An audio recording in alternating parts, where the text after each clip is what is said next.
ત્યારે ગુજરાતની અંદર બીજેપીની સરકાર છે કન્ટિન્યુ, તેનું મુખ્ય કારણ શું છે? અમે નાનામાં નાનું પાર્ટીનું કામ હોય તો અમારે ઝંડી બાંધવાની છે, સભા કરવાની છે. કોઈ પણ વ્યક્તિ અમારા કાર્યકર્તા હોય એમને નાનામાં નાનો માણસ એ બૂથમાં કામ કરતો હોય એમને એમ કહીએ કે ભાઈ આમનું એડમિશનનું કામ છે, આમનું રેશન કાર્ડ કાઢવાનું કામ છે, આનું આયુષ્માન ભારતનું કાર્ડ કાઢવાનું કામ છે, તો એ ભારતીય જનતા પાર્ટીનો કાર્યકર્તા એમનું કામ કરશે. એક હોય છે રાષ્ટ્રનીતિ ને એક હોય છે રાજનીતિ. યુવાનોએ કઈ તરફ પ્રેરવું જોઈએ? राजनीति वाइन राष्ट्र के भविष्य का दृष्टिकोण और राज्य नीति नो है एक कुर्सी जीतने का खेल. રાષ્ટ્રનીતિ આપણી મહત્વની હોય, પણ રાજનીતિ દ્વારા આપણે રાષ્ટ્રનીતિ કરવી જોઈએ. નરેન્દ્ર મોદી સાહેબ છે, અમિતભાઈ શાહ સાહેબ છે, નડ્ડા સાહેબ છે, અમુક વર્ષો સુધી એમનું રાજકારણ, પણ દેશમાં નવા યુવાનો રાજકારણમાં જોડાશે તો એ આજે દેશની ભવિષ્યનું ભારત એની દિશા માટે યુવાનોની ખૂબ જરૂર છે. પહેલાના સમયમાં એવું હતું પણ ઇન્ડિયાનું સ્ટેન્ડ જેટલું મેટર ના કરતું, અને અત્યારે આખું જોવો તો આખું ચિત્ર ચેન્જ થઈ ગયું છે આખું. તો આનાથી મતલબ ઇન્ડિયા ઉપર કેટલીક અસર પડે છે? નરેન્દ્ર મોદી સાહેબે એક સૂત્ર આપ્યું કે 2047માં આપણે વિકસિત ભારત બનવાના. एक तो हमारा लक्ष्य है 2047 हिंदुस्तान विकसित होना ही चाहिए. તો 2047નો માપ ભારત દેશ ક્યાં છે એનું માપ અત્યારથી નક્કી થઈ. એક સમયે ભારતમાં એક પણ મોબાઈલ બનતો નથી. આજે દુનિયાનું સેકન્ડ નંબરનું ઇલેક્ટ્રોનિક અને મોબાઈલ મેન્યુફેક્ચરિંગનું હબ છે તો ભારત છે. ગુજરાતના રાજકારણમાં એવી કઈ ચૂંટણીઓ હતી કે મતલબ બીજેપી માટે કઠિનરૂપ સાબિત થઈ હોય અથવા કઈ કઈ પ્રકારની સમસ્યા આવી હોય? 2002ની ચૂંટણી તો એ સમયે સાબરમતી એક્સપ્રેસમાં 57 હિન્દુઓને જીવતા સળગાવી દીધા ટ્રેનના ડબ્બાઓની અંદર. નાના બાળકો પણ હતા, મહિલાઓ પણ હતી. સામે કોંગ્રેસ પાર્ટીએ આખો મુદ્દો એટલો ડાયવર્ટ કર્યો ઇન્ટરનેશનલ લેવલે. નરેન્દ્ર મોદી સાહેબને આના ગુનેગાર ગણવામાં આવ્યા, નિર્દોષ સાબિત થયા. પણ એ ચૂંટણી એટલી પડકારજનક હતી, તેમ છતાં ગુજરાતની જનતા બહુ સારી રીતે જાણતી હતી. મોદી સાહેબે એ સમયે 2002ની ચૂંટણીમાં ખૂબ જ્વલંત વિજય મેળવ્યો. તો ચાઇનાની કમ્પેરમાં અત્યારે ઇન્ડિયાની અંદર મેન્યુફેક્ચરિંગ સેક્ટરમાં કેટલો ગ્રોથ? સૌથી વધુ વસ્તી ધરાવતો દેશ અત્યારે ભારત છે. ચાઇનાએ ત્યાં એક પોલિસી લાવ્યા હતા, વન ચાઇલ્ડ પોલિસી. એના લીધે અત્યારે ત્યાં ચાઇનામાં યુવાનોની અછત થઈ ગઈ. ભારતની અંદર યુવાનો બહુ છે, તો યુવાનો જે છે એ કંઈક ને કંઈક નવું સ્ટાર્ટઅપ કરે, નવું મેન્યુફેક્ચરિંગ કરે. એના માટે મોદી સાહેબ આવ્યા એટલે સીધું 2015-16માં સ્ટાર્ટઅપ ઇન્ડિયા લોન્ચ કર્યું. કોઈ નવું સ્ટાર્ટઅપ, એવા કેટલાય સ્ટાર્ટઅપો છે જે યુનિકોર્ન બની ગયા. હવે એવું લાગે છે કે ગુજરાતના રાજકારણમાં કોંગ્રેસ છે એ ફરીવાર પુનર્જીવિત થઈ શકે એવું? અત્યાર સુધી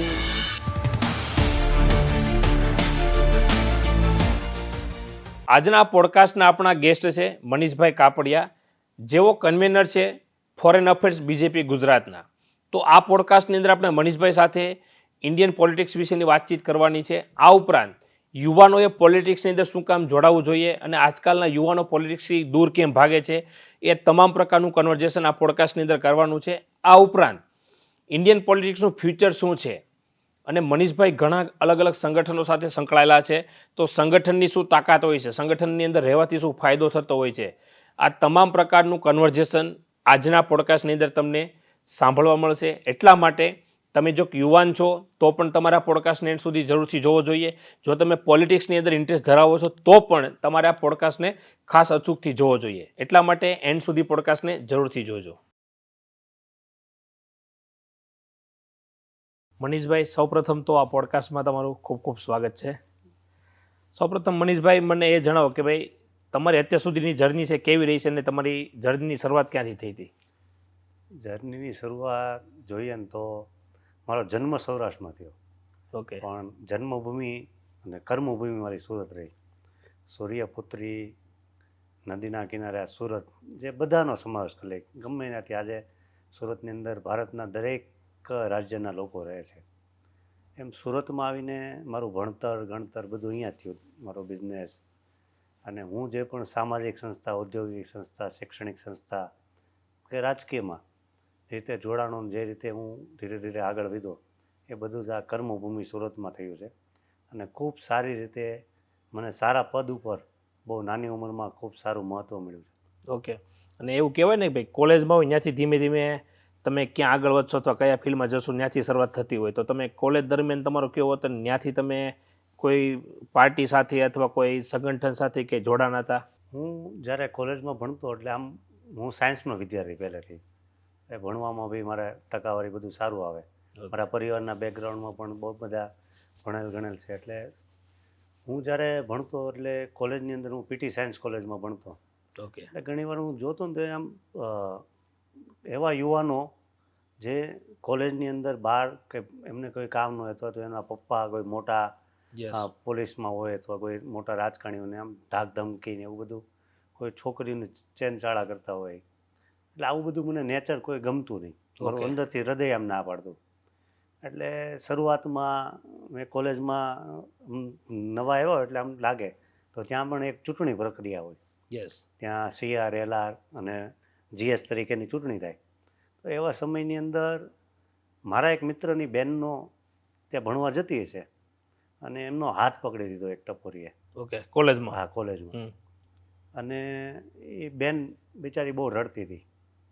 એટલે એ સમયે અમે સૌરાષ્ટ્રના બધા વિદ્યાર્થીઓનો ગ્રુપ સાથે અમે લંચ પડે તો સાથે બધા ઘરેથી ભાખરીને અથાણું લઈને લઈ આવે. આવવાની, સાથે જમતા જમવાનું. ગ્રુપ બની જતું હોય. એવા સમયે મને આવી ઘટનાને ખબર પડી ને ત્યારે મેં કીધું આ બધું ટપોરીઓ આ બધા અહીંયા જે છે એનું કંઈક તો આપણે કરવું જોઈએ. ઓકે તો એ સમયે મને એક એવો વિચાર આવ્યો કે ભાઈ આ લોકોને ચૂંટણીમાં આપણે હરાવવો પડે, કારણ કે Okay. વર્ષોથી GS તો એક જ ગ્રુપનો બને, ઓકે એ જ લોકો ગ્રુપનો બને ને એ પરપ્રાંતીય વ્યક્તિ હતા. આપણને કોઈ પ્રાંત વિશે કોઈ પ્રોબ્લેમ નથી, પણ એ હરકતો ને બધું હા. કરતા હોય. યસ તો મેં કીધું આવા લોકો આ શિક્ષણના ભવનની અંદર આ દૂષણ કહેવાય, આપણે Yes. એને હરાવશું એમ. અને ત્યારે મેં શરૂઆતમાં ચૂંટણીની અંદર ત્યાં પહેલા જ વર્ષમાં હું CRBનો, બીજા વર્ષમાં CRBનો અને ત્રીજા વર્ષમાં મેં નક્કી કર્યું, મેં કીધું આ વખતે GS બનીને આ લોકોને અહીંયાથી દૂષણ કાઢવું છે અને કોલેજમાં કંઈક નવી સારી પ્રવૃત્તિ કરવી છે. અને હું એ સમયમાં GS તરીકેની ચૂંટણી જીતો અને ધીરે ધીરે અખિલ ભારતીય વિદ્યાર્થી પરિષદ જે રાષ્ટ્રીય સ્વયંસેવક સંઘ RSSની પાંખ છે એમાં જોડાણ અને આગળ વધ્યું. અને તમે જ્યારે સેનેટના મેમ્બર પણ બનેલા છો, તો જ્યારે મેમ્બર બનેલા ત્યારે તમારી ભૂમિકા શું હતી અને તમારો અનુભવ કેવો હતો? યુનિવર્સિટી એક ગુજરાત સરકારનું એક બહુ મહત્ત્વનું અંગ. એમાં વીર નર્મદ સાઉથ ગુજરાત યુનિવર્સિટી એવી યુનિવર્સિટી જેમાં 350 કોલેજ એફિલિએટેડ અને 2.5 થી 3 લાખ વિદ્યાર્થીઓ ભણતા. હવે એવા સમયે હું GSBનો પછી મને એવી ખબર પડી કે ભાઈ ઉપર આપણે આખી ફેકલ્ટી માટે કંઈક કામ કરવું હોય, બધા જ વિદ્યાર્થીઓ માટે કંઈક કામ કરવું હોય તો આપણે સેનેટ મેમ્બર બનવું જોઈએ. તો સેનેટ મેમ્બર એ સમયે હું 2012માં મેં વિચાર્યું કે ભાઈ આપણે તો એ સમયે સેનેટ મેમ્બર તરીકે 35 વર્ષથી કોંગ્રેસના હોસંગ મિર્ઝા એ 35 વર્ષથી સેનેટની ચૂંટણી સાયન્સ ફેકલ્ટીમાં જીતતા. ઓકે તો મેં કીધું આ ભલે મારથી તો એ ડબલ ઉંમરના હતા, ડબલથી પણ વધારે ઉંમર હશે, પણ આ વ્યક્તિને હરાવવા જરૂરી છે. કીધું આપણે કંઈક નવું કરવું હશે તો મેં નક્કી કર્યું. પણ 2012માં મને કંઈક ચાન્સ નહીં મળ્યો ચૂંટણી લડવાનો, અને જેમને લડાવ્યા એમને જીતાડવાનું મને એમના કન્વીનર બનાવવામાં આવ્યા. ત્યારે મેં હોસંગ મિર્ઝાને એ સમયે અમે હરાવ્યા. ઓકે પછી તરત જ 5 વર્ષ પછી 2017ની ચૂંટણી આવી, ત્યારે મને પાર્ટી અને અખિલ ભારતીય વિદ્યાર્થી પરિષદે મને સંયુક્ત ઉમેદવાર કરી અને સેનેટ લડાવ્યો. ત્યારે મારા નસીબમાં બહુ સારો યુગ હતો કે મારી સામે કોંગ્રેસે કોઈ ઉમેદવાર નહીં રાખ્યો, કોઈ આમ આદમી પાર્ટીએ નહીં રાખ્યો, ખાલી એક જ અપક્ષ ઉમેદવાર હતો. ઓકે અને અપક્ષ ઉમેદવાર તરીકે અમારા જ્યારે ફોર્મ સ્કૂટીની થતા હોય, અમે ચૂંટણીમાં ફોર્મ ભર્યા હોય, ત્યારે મને ચૂંટણી કમિટીએ એવું પૂછ્યું કે ભાઈ આ ભાઈ ફોર્મમાં તારીખ લખવાનું ને આ ભૂલી ગયા છે, તો એમનું ફોર્મ રિજેક્ટ થઈ શકે, તમારે વાંધો લેવો છે? તો મેં એમને એવું કીધું કે ભાઈ ચૂંટણી મારે પણ લડવી છે અને એમને પણ લડવી છે, મારું કામ જીતવાનું છે, મારે ચૂંટણી જીતવાની છે, એટલે મારે કોઈ એવા વિવાદમાં નથી પડવું, એમને ચૂંટણી લડવી છે એમને લડવા દો. ઓકે અને મેં એ ચૂંટણીમાં મારો જ્વલંત વિજય થયો અને સારી રીતે હું સેનેટ ત્યાં બન્યો. પછી સેનેટ તરીકે મારા બહુ મહત્ત્વના પ્રશ્નો હતા, ફેકલ્ટીને લગતા હતા. મારી ફેકલ્ટી સાયન્સ હતી, તો સાયન્સની અંદર ઘણી બધી એવી બ્રાન્ચો હતી જેને ક્યાંક ને ક્યાંક ગવર્મેન્ટની જોબની અંદર સરકારના માધ્યમથી ક્યાંક ને ક્યાંક અન્યાય થતો હોય, તો એવા પ્રશ્નો મેં ગુજરાત સરકારની અંદર રજૂઆત કરી અને સોલ્વ કર્યા. વિદ્યાર્થીઓને નાના નાના પ્રશ્નો હતા, રીએસેસમેન્ટનો પ્રશ્ન હોય કે પછી RTA દ્વારા જે પુરવણી માગવામાં આવે છે, એ પુરવણીમાં પાસ હોય તો એમને તેમ છતાં પાસ કરવામાં ના આવે તો એવા સમયમાં પાસ કરવામાં આવ્યા. ક્યાંક ને ક્યાંક બિલ્ડિંગોમાં તકલીફ હોય, એવા નાના નાના પ્રશ્નો, કોઈ હોસ્ટેલની અંદર મેસની જમવાનું સારું ના હોય, ઓકે એવા અઢળક પ્રશ્નો ઉપાડ્યા. પછી અમારા ત્યાં પ્રોફેસરો ઘણા બધા, એમના Okay. નાના નાના પ્રશ્નો સરકારની અંદર બહુ બધા હોય, તો એવા પ્રશ્નો પણ મેં બહુ રજૂઆત કરી. હું પોતે યુપીએસસીની પ્રિલિમ 3 વાર મેં આપી. ઓકે તો હું એ યુપીએસસીની પ્રિલિમ આપવા માટે અમદાવાદ જતો. ઓકે તો મેં કીધું સુરત આટલું મોટું શહેર છે અને સુરતની અંદર યુપીએસસીનું બ્રાન્ચ નથી, તો એવા સમયે હું સેનેટ મેમ્બર તરીકે મેં ભારત સરકારના યુપીએસસીમાં આ પ્રશ્ન રજૂ કર્યો. મારા લેટર પેડ ઉપર મેં રજૂઆત કરીને આજે છેલ્લા 5 વર્ષથી યુપીએસસીનું સેન્ટર સુરતમાં છે. એટલે મને ગર્વ છે કે મેં આવા ઘણા બધા પ્રશ્નો ઉઠાવ્યા અને એ પ્રશ્નોનું સોલ્યુશન આવ્યું ને જેને સમાજમાં વિદ્યાર્થીઓને ખાસ લાભ મળ્યો છે. ઓકે અને તમે કન્વીનિયર તરીકેની પણ જવાબદારી તમે કીધું છે ભાઈ તમારા ઉપર આવેલી હતી શરૂઆતમાં, તો એઝ અ કન્વીનિયર તરીકે જ્યારે જવાબદારી આવે છે ત્યારે તમારે લોકોને કનેક્ટ કરવા માટે કઈ કઈ પ્રકારની ચેલેન્જીસ આવતી હોય છે? આમ તો હું સોશિયલી જ્યારે ત્યાં કોલેજમાંથી પછી ભારતીય જનતા પાર્ટીમાં સંકળાણો, એટલે ભારતીય જનતા પાર્ટીમાં આવ્યો એટલે હું આઈટી કંપની ચલાવતો, કોલેજમાંથી બહાર નીકળો ઓકે એટલે મને આઈટીનું નોલેજ હતું અને એવા સમયે ઓરકુટ ચાલતું, ફેસબુક હજી ધીરે ધીરે શરૂઆત થવાની હતી ને ઓરકુટ ચાલતું. એ સમયે ભારતીય જનતા પાર્ટીએ મને પહેલો વહેલો કન્વીનર, આઈટી સેલનો કન્વીનર બનાવ્યો, ઓકે જે અત્યારે સોશિયલ મીડિયા આખી દુનિયાની અંદર ખૂબ મોટું મહત્ત્વ ધરાવે છે. તો એવા સમયે જ્યારે આઈટીમાં મારે ટીમ બનાવી હતી, ઓકે તો હું વિચારતો કે ભાઈ આ યુવાનો હું રાજકારણમાં કઈ રીતે લાવીશ. તો મેં ધીરે ધીરે ઓરકુટ, ફેસબુકમાં માધ્યમથી મેં યુવાનો જે મારા મિત્રો એમાં હતા એ મિત્રોને મેં સંપર્ક કર્યો અને એમને કીધું કે ભાઈ તમે પાર્ટીમાં જોડાઓ. યસ અને એ લોકોને ધીરે ધીરે પાર્ટીમાં જોડીને એક આખી ટીમ બનાવી. પછી એક એજન્ડા બનાવ્યો કે ભાઈ આપણે સોશિયલ મીડિયા થ્રુ શું કરી શકાય. ઓકે સ્પેશિયલ બીજેપી માટે તમારે સ્પેશિયલ કરવાનું હતું. બીજેપી માટે તો અમે એક એજન્ડા બનાવ્યા કે પાર્ટીનું કામ છે, સરકાર ભારતીય જનતા પાર્ટીની છે, સરકારના કાર્યો લોકો સુધી આ સોશિયલ મીડિયાનું માધ્યમ ખૂબ મહત્ત્વનું છે. ઓકે અને એવા સમયે નરેન્દ્ર મોદી સાહેબે, હું એમની સાથે 1 to 1 ત્યારે એ અહીંયા ગુજરાતના મુખ્યમંત્રી હતા અને બેઠો હતો ત્યારે મને ખૂબ સરસ વાત કરી હતી. હું એમને એવું કહેતો સાહેબ ઘણા સારા કામો થઈ રહ્યા છે પણ ન્યૂઝપેપરમાં ક્યાંક ને ક્યાંક નેગેટિવ રિપોર્ટ આવે તો આપણું દિલ દુભાતું હોય. તો મને કે આપણી પાસે સૌથી મહત્ત્વનું માધ્યમ છે, એમણે મને આઈડિયા આપ્યો હતો, એ સોશિયલ મીડિયા છે. યસ કે તમે જે કામ કરો છો એ કામને લોકો સમક્ષ સુધી પહોંચાડવા માટે તમે સોશિયલ મીડિયાનો ઉપયોગ કરો. યસ તો એવા સમયે તમે કોઈ પણ નાનો એવો રોડ બનાવો છો કે કોઈ પણ નાના વ્યક્તિનું પણ કામ કરો છો, રેશન કાર્ડ કાઢવાનું પણ કામ કરો, તો એવા કામને તમે સોશિયલ મીડિયા થ્રુ મૂકશો તો એ લોકો સુધી પહોંચશે કે મારો રિપ્રેઝેન્ટેટિવ, મારી સરકાર લોકોનું કામ કરે છે. યસ એટલે એવા અમે કામો, સરકારના કામો અને પાર્ટીના એજન્ડા આ બધું લોકો સુધી પહોંચાડતા. હતા. ઓકે અત્યાર સુધીમાં તમારે નરેન્દ્ર મોદીજીને કેટલી વખત મળવાનું થયું હશે? મારે મોદી સાહેબને મળવાનું તો અઢળક વખત થયું છે, પણ 1 to 1 અમે બેઠા હોય એવા 25 થી 30 વારના જ્યારે થયા છે. કારણ કે આઈટીની મિટિંગ છે, પછી કોઈ પ્રશ્નોની રજૂઆત છે. હું એક પ્રશ્ન તમને વાત કરું કે હું જ્યારે સેનેટ મેમ્બર નહોતો અને અખિલ ભારતીય વિદ્યાર્થી પરિષદ ABVPમાં કામ કરતો, એટલે એક પ્રશ્ન હતો કે ભાઈ આખા ગુજરાતની અંદર બધા તાલુકા વાઇઝમાં સરકારી કોલેજ છે પણ સુરત જિલ્લો, હું જિલ્લાની વાત કરું છું, મહાનગરની, સુરત જિલ્લામાં એક પણ સરકારી કોલેજ નહોતી, એટલે સાયન્સ, કોમર્સ, આર્ટ્સની. ઓકે તો સરકારી સાયન્સ કોલેજ સુરતમાં લાવવા માટે મેં એ સમયે હું નરેન્દ્ર મોદી સાહેબને મળ્યો. એ બધું સાહેબ સુરત આટલું મોટું વિકસિત છે, આટલા બધા વિદ્યાર્થીઓ ભણે છે, તો અમને સરકારી સાયન્સ કોલેજ આપો. મેં આપણો જે ચોપડાનું પેજ હોય એની ઉપર મેં અરજી એ સમયે લખી હતી અને હું વાત કરું છું 2005-06ની. ઓકે એવા સમયે મેં એમને લખીને આપ્યું હતું. પછી એકવાર અખિલ ભારતીય વિદ્યાર્થી પરિષદના લેટર પેડ ઉપર આપ્યું, એટલે એ મુલાકાતો થતી. ત્યારે સાહેબ મોદી સાહેબ ત્યારે બહુ સારી રીતે સમજાવતા કે ભાઈ સુરત એક મહાનગર છે અને મહાનગરની અંદર સરકારી કોલેજ અત્યારે એટલે નથી અપાતી કે ઘણા બધા તાલુકા, આદિવાસી વિસ્તાર છે જ્યાં હજી સુધીમાં શિક્ષણની વ્યવસ્થા નથી પહોંચી. એટલે સરકારનું પહેલું પ્રાધાન્ય છે પહેલાં ત્યાં પહોંચાડવી. એટલે એમની વાત બહુ સારી હતી કે ઘણી એવી જગ્યા હતી કે જ્યાં ટ્રાઇબલ લોકો છે, બીજા ગામડાના લોકો છે, એમને આ સુવિધા નથી મળતી, તો પહેલાં એમને પહોંચાડવી જોઈએ. એટલે ધીરે ધીરે એવા કન્વર્ઝેશન બહુ થયા. પછી કોઈ સામાન્ય મુદ્દાઓ હોય એવા બાબતમાં પછી અમારા અહીંયાના ધારાસભ્યશ્રીઓ સાથે અથવા તો અમારા પાર્ટીના જે નેતાઓ હોય એમની સાથે મુલાકાત કરવાનું ઘણીવાર થયું. ઓકે. વડાપ્રધાન બની ગયા પછી ક્યારે મળવાનો મોકો મળ્યો છે? વડાપ્રધાન બન્યા પછી હું 5 વાર એમને મળ્યો છું. અને એમાં છેલ્લી જે મારી મુલાકાત હતી એ મુલાકાત 2022ના ચૂંટણીની અંદર જ્યારે મોદી સાહેબ સુરતની અંદર આવી રહ્યા હતા અને એ જ દિવસે મારો જન્મદિવસ પણ હતો.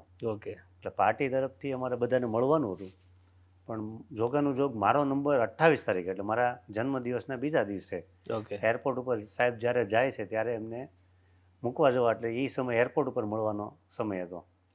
પણ 27 તારીખે મારો બર્થડે હતો મારે સાહેબને આશીર્વાદ લેવાના હતા. એ સમયે હું સભાનું બધું જોતો હતો વ્યવસ્થા બધી. તો જ્યારે સ્ટેજની પાછળ સાહેબ આવે છે ત્યારે સાહેબની જે સિક્યુરિટી હોય છે એ સિક્યુરિટી ફક્ત સાહેબના માટે હોય એટલે એ એમના નિયમ મુજબ ચાલતી હોય.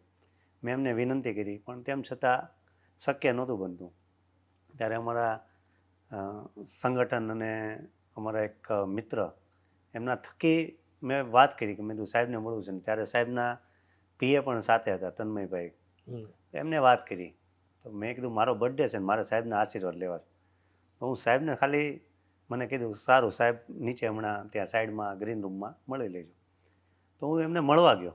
ઓકે. તો સાહેબને સીધો પગે લાગ્યો અને સાહેબે સીધું મારી યારે મજાક મસ્તી ઘણીવાર એટલે એને બધા સાથે અમે કરે તો મને મજાકમાં એમ જ કીધું કેટલા વર્ષનો થયો? તો મેં એમ કીધું 36. મને કે ખોટું બોલે છે? એટલે મેં કીધું ના ના સાહેબ 36નો છે. એ કે કાંઈ વાંધો નહીં. શું કરે બેટા ભર્યા? એટલે મારા છોકરાઓ વિશે પૂછ્યું. ઓકે. મારા પરિવાર મારા બા વિશે પૂછ્યું એટલે અને મારા ખભે હાથ મૂકીને મને કીધું પહેલાં કામ કરતો રહેજે.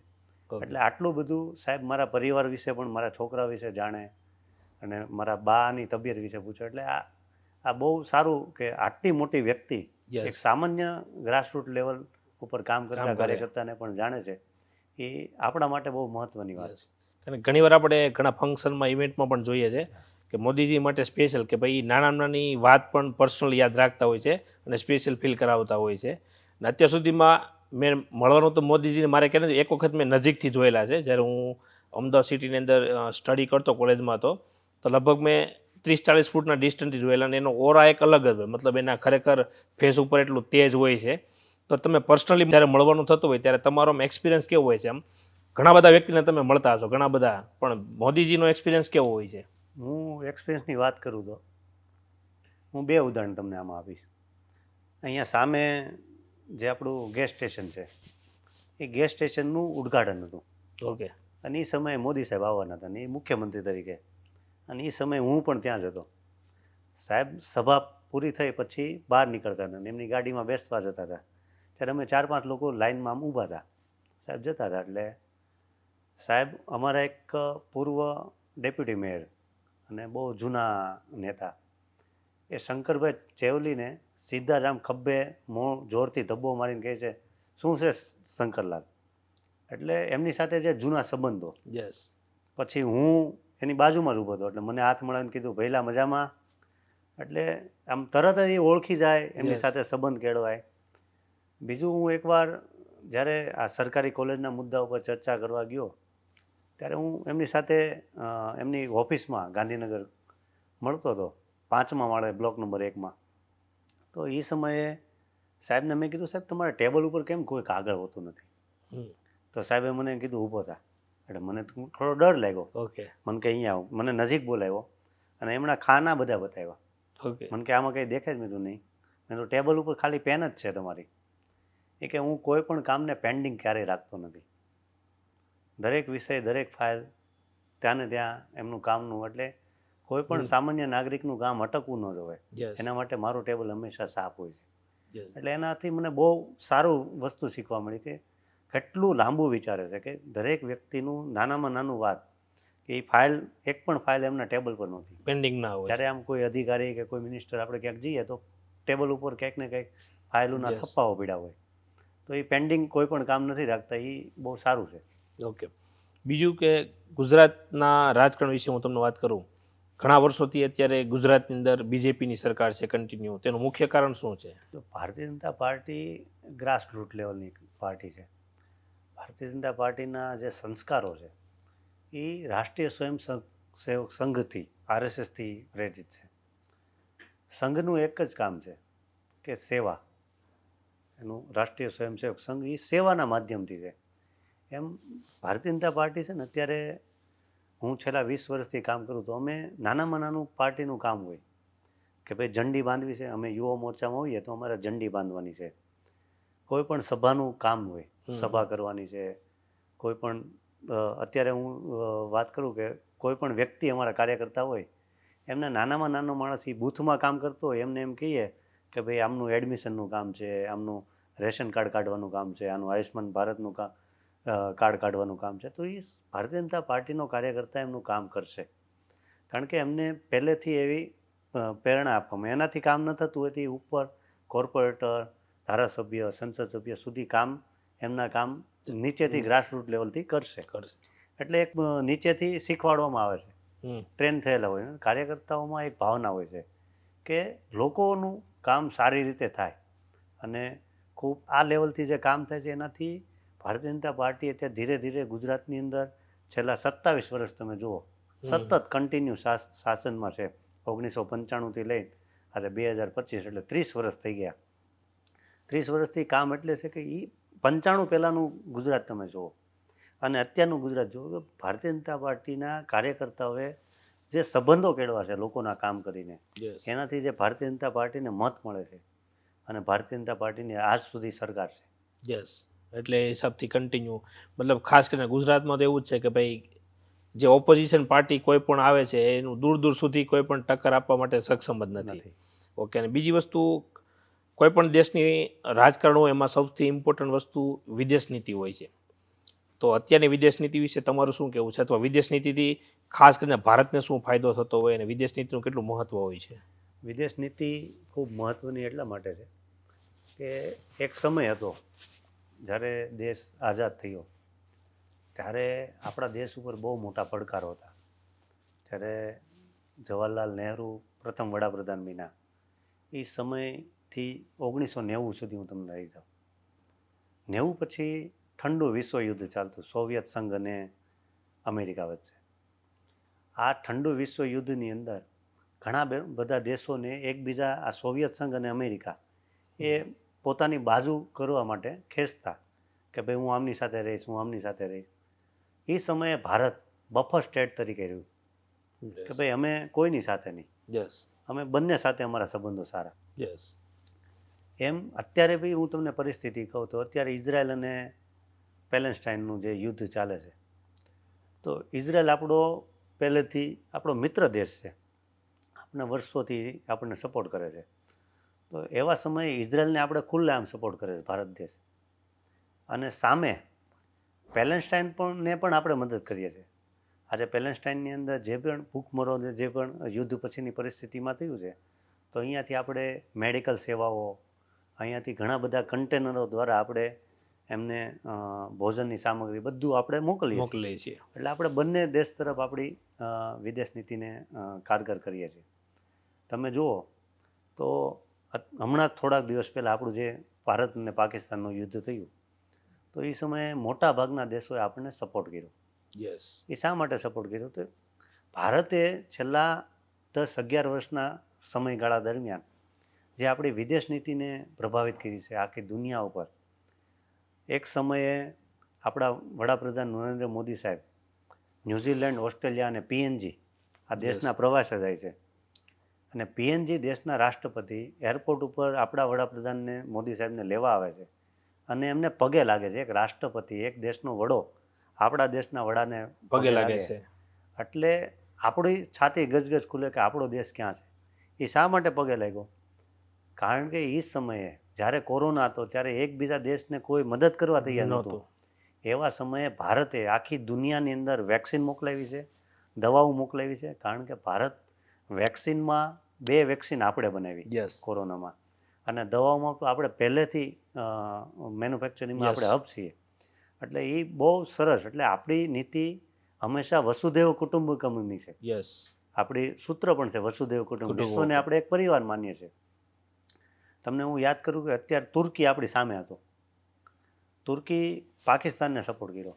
યસ. પણ ભારતે વસુધૈવ કુટુંબકમની ભાવના એમની સાથે જ્યારે એમાં ભૂકંપ આવ્યો ત્યારે સૌથી પહેલાં મદદરૂપ કોઈ થયું હોય તો ભારત થયું હતું. યસ. આપણે અહીંયાથી આપણા લોકોને, આપણી સૈન્યને મોકલું, આપણી એનડીઆરએફની ટીમને મોકલી અને ત્યાંના ભૂકંપમાં આપણે મદદરૂપ થયા. ભલે એ આપણો વિરોધી છે, યસ. પણ આપણે એમના દોસ્ત છીએ એવો આપણે એમને અહેસાસ કરાવીએ છીએ. બરાબર છે. અને આ સિવાય પણ ઘણા બધા દેશમાં ખાસ કરીને વિદેશ નીતિ જોઈએ એટલે મોદીજીની જે વિદેશ નીતિ છે અત્યારે ખાસ કરીને મતલબ એક અલગ જ પ્રભાવ પાડે છે. અને એમાં બી આપણા જે વિદેશ મંત્રી છે ખાસ કરીને ત્યાં એસ જયશંકર કરીએ કે મતલબ પહેલાંના સમયમાં એવું હતું પણ ઇન્ડિયાનું સ્ટેન્ડ જેટલું મેટર ના કરતું અને અત્યારે આખું જોવો તો આખું ચિત્ર ચેન્જ થઈ ગયું છે આખું. તો આનાથી મતલબ ઇન્ડિયા ઉપર કેટલીક અસર પડે છે? ખૂબ સારી અસર. અત્યારે વિશ્વગુરુનું જે સપનું છે, હમણાં આપણે જે અમૃત મહોત્સવ ઉજવો 75 વર્ષ આઝાદીના, આ અમૃત મહોત્સવ પછી તમે નરેન્દ્ર મોદી સાહેબે એક સૂત્ર આપ્યું કે 2047માં આપણે વિકસિત ભારત બનવાના છે. તો 2047નો માપ ભારત દેશ ક્યાં છે એનું માપ અત્યારથી નક્કી થઈ ગયું. નક્કી કર્યું. તો એવા સમયે અત્યારે તમે જુઓ તો મોટાભાગના દેશો સાથે આપણે ફ્રી ટ્રેડ એગ્રીમેન્ટ કરીએ. હમણાં થોડા સમય પહેલાં હું ઇંગ્લેન્ડમાં હતો, તો ત્યાં લંડનમાં એમની પાર્લામેન્ટ છે, વર્ષો જૂની છે, જેમણે આખી દુનિયા ઉપર રાજ કર્યું છે. એ ઇંગ્લેન્ડ, એની પાર્લામેન્ટની અંદર 3 પાર્ટીના નેતાઓ જે ભારત દેશના ઇકોનોમીમાં વખાણ કરે. અત્યારે ભારત 4થા નંબરની વર્લ્ડ લાર્જેસ્ટ ઇકોનોમીમાં બન્યા, હમણાં 3rd નંબરની આપણે ટૂંક સમયમાં બનશું. યસ. જે રીતે ભારત વિકસિત થઈ રહ્યું છે દરેક કામમાં, તમે જુઓ સોલાર મેન્યુફેક્ચરિંગમાં, તમે જુઓ મેક ઇન ઇન્ડિયામાં, કોઈ પણ એક સમયે ભારતમાં એક પણ મોબાઈલ બનતો નહીં. યસ. આજે દુનિયાનું 2nd નંબરનું, ચાઇના પછી દુનિયાનું 2nd નંબરનું ઇલેક્ટ્રોનિક અને મોબાઈલ મેન્યુફેક્ચરિંગનું હબ છે તો ભારત છે. યસ. સોલાર મેન્યુફેક્ચરિંગમાં દુનિયામાં નંબર 1 આપણે છીએ. એમ ધીરે ધીરે દરેક ક્ષેત્રની અંદર સેમી કન્ડક્ટરમાં આપણે અત્યારે આગળ વધી રહ્યા છે, બધામાં આગળ વધીએ છીએ. મેડિસિનમાં એમાં તો આપણે ઓલરેડી ફાર્માસ્યુટિકલ કેમિકલમાં હતા, એમ ટેક્સટાઇલમાં પણ આપણે આગળ છીએ, બધામાં આગળ છીએ. તો ધીરે ધીરે આપણે એમાં આગળ વધીએ છીએ. અને દુનિયાની નજર છે, કારણ કે કોરોના પછી ચાઇનામાં બહુ મોટી યુરોપિયન અને અમેરિકન કંપનીઓ જે હતી એ ત્યાં બંધ કરી અને શિફ્ટ થઈને ભારતની અંદર એ ટ્રાન્સફર થઈ છે. આ બધી કંપનીઓ અહીંયાનું વાતાવરણ સારું મળ્યું. યસ. કે ભારત ભવિષ્ય માટે ખૂબ સારું મેન્યુફેક્ચરિંગનું હબ બનવા જઈ રહ્યું છે. એટલે કોઈ પણ મોટી કંપની હોય અહીંયા શા માટે આવે કે અહીંયા એને સેફ્ટી મળે છે, સારું વાતાવરણ મળે છે, સારું લેબર મળે છે અને સારી રીતે એને પાવર ને બધી રીતે સપ્લાય મળતો હોય એટલે અહીંયા આવે છે. એટલે દુનિયાની નજર ભારત ઉપર છે. યસ. કારણ કે વિશ્વગુરુ ભારત બનવા જઈ રહ્યું છે ત્યારે ધીરે ધીરે આપણી પાસે એવું નવયુવાનો છે. અત્યારે સ્ટાર્ટઅપમાં પણ આપણે ખૂબ આગળ વધી રહ્યા છીએ. અલગ અલગ સ્ટાર્ટઅપને ગવર્મેન્ટ તરફથી પણ પ્રોત્સાહન આપે છે અને ઘણા સ્ટાર્ટઅપ છે 1 મિલિયન કરતાં બી ક્રોસ કરી જાય છે. અને બીજી વસ્તુ કે અત્યારે જે વિદેશ સ્થિતિ પર સુધારા થયા પછી અત્યારે ખાસ કરીને આજના યુવાનો છે એ, અને સુરતની જ ખાસ કરીને આપણે વાત કરીએ ભાઈ, એક યુવાનોમાં સાહસ કરવાનું, ગુજરાતની ધરતી પર એવું છે ભાઈ નવું નવું સાહસ કરવું અને એનાથી થયું છે. તો ચાઇનાની કમ્પેરમાં અત્યારે ઇન્ડિયાની અંદર મેન્યુફેક્ચરિંગ સેક્ટરમાં કેટલો ગ્રોથ અને ફ્યુચરમાં એવું શું લાગે છે ભાઈ? ઘણી વખત આપણે જોઈએ ચાઇના સાથે પણ ઇન્ડિયાને થોડી તકરાર હોય, તો હવે એક ઇન્ડિયા છે એક મેન્યુફેક્ચરિંગનું હબ બનવા તૈયાર થઈ રહ્યું છે. તો ફ્યુચરમાં એવું લાગે છે કે ભાઈ આપણે ચાઇનાની કમ્પેર અમુક અંશે કરી શકશું એવું? 100%. આપણે ચાઇના અત્યારે આમ ઓવરઓલ દુનિયામાં તમે નકશો જોઈએ ને તો સૌથી વધુ વસ્તી ધરાવતો દેશ અત્યારે ભારત છે. યસ. અને ચાઇના અત્યારે 2nd નંબર ઉપર છે. ચાઇનાએ ત્યાં એક પોલિસી લાવ્યા હતા, 1 ચાઇલ્ડ પોલિસી. એના લીધે અત્યારે ત્યાં ચાઇનામાં યુવાનોની અછત થઈ ગઈ અને ત્યાં વૃદ્ધો વધી ગયા. આવું જાપાનમાં છે. જાપાન જે એની ટેકનોલોજીની બાબતમાં ખૂબ આગળ છે, પણ ક્યાંક ને ક્યાંક જે એનું અત્યારે વડીલોનું પ્રમાણ વધી ગયું, વૃદ્ધો વધી ગયા, એમ ચાઇનામાં પણ વૃદ્ધો વધી ગયા. પણ ભારતની અંદર યુવાનો બહુ છે. 140 કરોડની આપણી વસ્તી ધરાવતો આ દેશ, એમાં સૌથી વધુ વિશ્વમાં સૌથી વધુ યુવાનો હોય તો એ ભારતમાં છે. તો યુવાનો જે છે એ કંઈક ને કંઈક નવું સ્ટાર્ટઅપ કરે, નવું મેન્યુફેક્ચરિંગ કરે, એના માટે સરકાર ખૂબ સારી યોજનાઓ લાવ્યા. ભારત સરકારે મોદી સાહેબ આવ્યા એટલે સીધું 2015-16માં સ્ટાર્ટઅપ ઇન્ડિયા લોન્ચ કર્યું. યસ. કોઈ નવું સ્ટાર્ટઅપ, એવા કેટલાય સ્ટાર્ટઅપો છે જે યુનિકોર્ન બની ગયા. એ યુનિકોર્ન બન્યા એટલે એને બહુ સારી રીતે અત્યારે વૈશ્વિક લેવલે એને સફળતા મળી. યસ. અત્યારે હું તમને યુપીઆઈની વાત કરું તો યુપીઆઈમાં કેટલા બધા સ્ટાર્ટઅપ છે. આજે આખી દુનિયામાં યુપીઆઈ નથી, પણ ભારતનું યુપીઆઈ બીજા બધા દેશોમાં અત્યારે ચાલુ છે. તો એ ભારત માટે બહુ મહત્વની બાબત છે. એમ દરેક સ્ટેટ ગવર્મેન્ટ સરકાર છે, ગુજરાત સરકાર છે, તો ગુજરાતની સરકાર પણ સ્ટાર્ટઅપને પ્રોત્સાહન આપે. ગુજરાતની સરકારે એક નવું ઇનિશિયેટિવ લીધું, શિક્ષણ એમનું મંત્રાલયે startup innovation policy, student startup innovation policy, આ એનું નામ છે, SSIP. કે જે વિદ્યાર્થી અત્યારે કોલેજમાં ભણે છે એ કોલેજમાં કંઈક નવું સ્ટાર્ટઅપ કરે, એ સ્ટાર્ટઅપ કરે પછી ભણી લીધા પછી 5 વર્ષ સુધી એ કંઈ પણ સ્ટાર્ટઅપ કરે તો એને એમને ત્યાંથી સબસિડી, એમને પૈસા એ સરકાર આપે છે. ઓકે. એટલે સરકાર ખૂબ મદદ કરે. સરકારે એવા નવા આઈ હબ ને આઈ ક્રિએટ નામના આયામો બનાવ્યા. ગુજરાત સરકારની વાત કરું, દાખલે કે મારું કોઈ સ્ટાર્ટઅપ છે અને મારા સ્ટાર્ટઅપમાં કોઈ પ્રાઇવેટ વ્યક્તિને એમાં ઇન્વેસ્ટ કરવું છે તો એમાં સરકાર મીડિયેટર બનીને એમાં ઇન્વેસ્ટ કરાવે છે. એટલે ખૂબ સારી રીતે એમાં પ્રોત્સાહન મળે છે. એટલે ક્યાંક ને ક્યાંક ભવિષ્ય જોઈએ તો સ્ટાર્ટઅપને લીધે ભારત ચાઇનાને ભવિષ્યની અંદર ક્રોસ કરશે એવું મને લાગે છે. ઓકે. જો આપણે ચૂંટણીની વાત કરીએ તો લોકસભા અને વિધાનસભાની ચૂંટણીના જે મતદારો હોય એની પસંદગીમાં શું તફાવત હોય છે? પસંદગીમાં લોકસભા એક દેશ લેવલનું હોય, વિધાનસભા જે તે સ્ટેટ માટે હોય, પ્રશ્નો માટે. દરેક લોકસભા જોઈએ ને તો એના અંડરમાં 7 વિધાનસભા આવે અને વિધાનસભાના જે પ્રશ્નો હોય એ સ્થાનિક અહીંયાના લોકલ રાજ્ય લેવલના પ્રશ્નો હોય, જેમ કે ગૃહ ખાતાના હોય, હેલ્થના હોય કે સામાજિક મંત્રાલયના પ્રશ્નો હોય, આવા અલગ અલગ પ્રશ્નો હોય. લોકસભાના પ્રશ્નો એ આંતરરાષ્ટ્રીય લેવલના હોય, રાષ્ટ્રીય લેવલના હોય, આપણે સરહદના હોય, કોઈ નીતિ બનાવવાની હોય, કોઈ બિલ, મોટા બિલ હોય, એવા બિલોના જ્યારે પ્રશ્નો એ લોકસભાની અંદર રજૂઆત થતી હોય. ધારાસભ્ય અને સંસદ સભ્યની પસંદગીમાં તફાવત જ્યારે એવું હોય કે કોઈ પણ પાર્ટી જ્યારે લોકસભાની ચૂંટણી લડતી હોય તો લોકસભામાં બહુ મોટો મતદાર લેવલનો હોય. અત્યારે હું તમને વાત કરું તો એક લોકસભાની અંદર 15 થી 17 લાખ મતદારો હોય. અત્યારે ગુજરાતની વાત કરીએ આપણે, અને વિધાનસભાની અંદર 2 થી 3 લાખ હોય. કોઈ વિધાનસભા મોટી પણ હોય, પણ એવરેજ 2 થી 3 લાખની વચ્ચે હોય છે. એટલે મતદારોનું પ્રમાણ વિધાનસભાની ચૂંટણીમાં ધારાસભ્યએ મહેનત વધારે કરવી પડે. ઓકે. લોકસભાની અંદર બહુ વિશાળ લેવલ હોય અને લોકસભાનો સંસદ સભ્ય દરેક જગ્યાએ પહોંચી શકે એ બહુ અઘરું હોય. વિધાનસભામાં ધારાસભ્ય હોય તો એ એના વિસ્તારમાં પહોંચી શકે. ઓકે. બીજી વસ્તુ, ગુજરાતની ખાસ કરીને વાત કરું તો ગુજરાતના રાજકારણમાં એવી કઈ ચૂંટણીઓ હતી કે મતલબ બીજેપી માટે કઠિનરૂપ સાબિત થઈ હોય અથવા કઈ પ્રકારની સમસ્યા આવી હોય, ખાસ કરીને ગુજરાત માટે? કઠિનરૂપ વાત કરીએ ને ભાઈ, તો મોટાભાગની દરેક ચૂંટણી કઠિનરૂપ જ હોય છે. જ્યારે ભારતીય જનતા પાર્ટી ગુજરાતની અંદર હતી જ નહીં અને એ સમયે કોંગ્રેસનું રાજ હતું આઝાદી પછી જનતા દળ ને જનતા પાર્ટીના બધી સરકાર આવી. પણ ભારતીય જનતા પાર્ટી જ્યારે કેશુભાઈ પટેલ પ્રથમ મુખ્યમંત્રી બન્યા એ સમયે જે 1980 ભારતીય જનતા પાર્ટીની સ્થાપના થઈ, 80થી લઈને ત્યાં સુધી પહેલાં જનતા પાર્ટીને બધું હતું, તો 80થી જે શરૂઆત થઈ છે, સ્ટ્રગલ કર્યું ભારતીય જનતા પાર્ટીએ. અને 1998માં ભારતીય જનતા પાર્ટી 1995માં આમ તો સરકાર આપણે બનાવી, 95 પછી ધીરે ધીરે 98ની ચૂંટણી આવી, પછી 2002.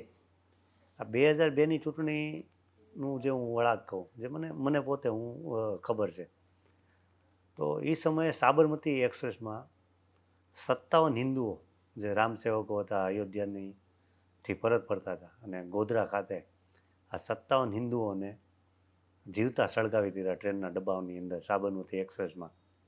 અને ત્યારબાદ જે હિન્દુ મુસ્લિમ જે ધમાલ થઈ, કારણ કે બહુ મોટી ઘટના હતી કે હિન્દુઓને સળગાવી દીધા, જીવતા સળગાવ્યા, અને એમાં નાના બાળકો પણ હતા, મહિલાઓ પણ હતી.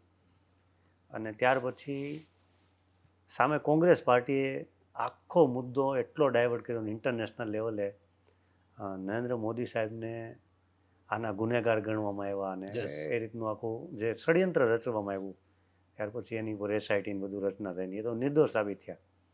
પણ એ ચૂંટણી એટલી પડકારજનક હતી તેમ છતાં ગુજરાતની જનતા બહુ સારી રીતે જાણતી હતી અને એવા પડકારોમાંથી બહાર આવીને મોદી સાહેબે એ સમયે 2002ની ચૂંટણીમાં ખૂબ જ્વલંત વિજય મેળવ્યો. પછી 2007ની ચૂંટણી આવી ત્યારે ભાજપમાંથી ઘણા લોકો નારાજ થઈને ત્યારે પરિસ્થિતિ એવી હતી. એ સમય પણ પડકારજનક હતો. 2012માં ત્યારે એ સમયે કેશુભાઈ પટેલ જે ભાજપના સ્થાપક સભ્યના એક હતા, એવા લોકો અલગ પાર્ટી ત્યારે બનાવી અને ત્યારે પણ એક પડકાર આવ્યો અને એ સમયે પણ ભાજપ ફરીથી જીતી. 17ની અંદર પાટીદાર અનામત આંદોલન, આટલું મોટું આંદોલન, એ આંદોલનના સમયમાં પણ પાર્ટી માટે ખૂબ પડકાર હતો. તેમ છતાં ભારતીય જનતા પાર્ટી જીતી.